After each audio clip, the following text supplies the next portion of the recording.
Germany called for Greece to be turfed out of the Eurozone for at least 5 years, according to unearthed reports. The euro area was already fragile before the outbreak of coronavirus. Eurozone real GDP increased just 0.1% quarter-on-quarter and 1% year-on-year in the fourth quarter of 2019, resulting in the weakest performance in 6 years. Germany's output was flat, while Italy and France suffered contractions. IHS Markit expects the spreading virus to do serious damage to trade, travel and tourism, financial markets, and sentiment.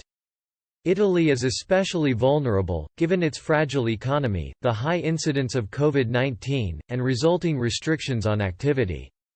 As many economists wonder whether the coronavirus pandemic will be a rerun for Europe of the 2008 financial crash, unearthed reports shed light on how the bloc dealt with the succeeding. According to a throwback report by The Guardian, Germany called for Greece to be expelled from the Eurozone for at least 5 years. Before Eurozone leaders agreed to open talks on a €86 billion £62 billion bailout for Greece in July 2015, some national parliaments were opposing the plan.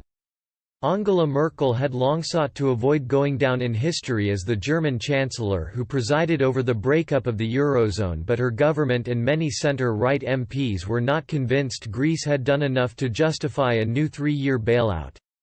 Referring to the new fiscal rigor proposals from Athens, former German finance minister, Wolfgang Schäuble, said, "These proposals cannot build the basis for a completely new, 3-year bailout program."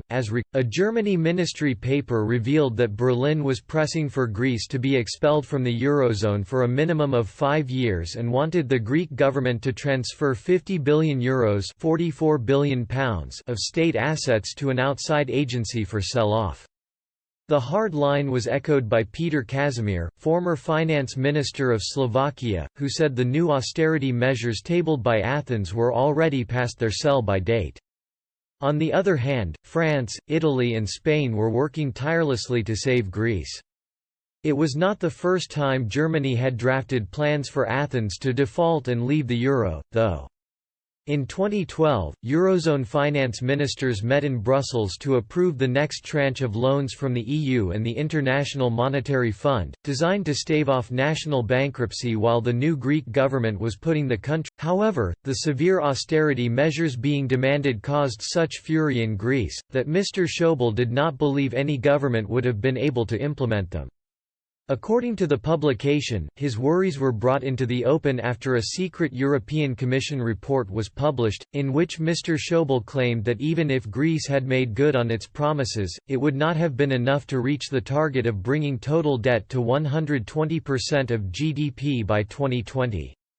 A Eurozone official told the publication, "He just thinks the Greeks cannot do what needs to be done. And even if by some miracle they did what has been promised, he, and a growing group, are convinced it will not pull Greece out the hole.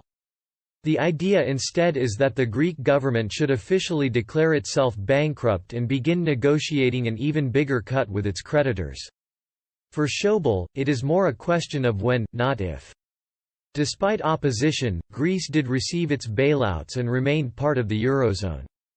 Its fiscal progress is currently being monitored by the Eurozone and the IMF, which together lent Athens more than €250 billion £232 billion during its decade-long debt crisis.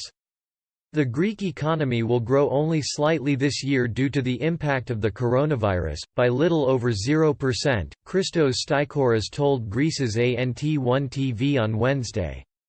The country had previously estimated economic growth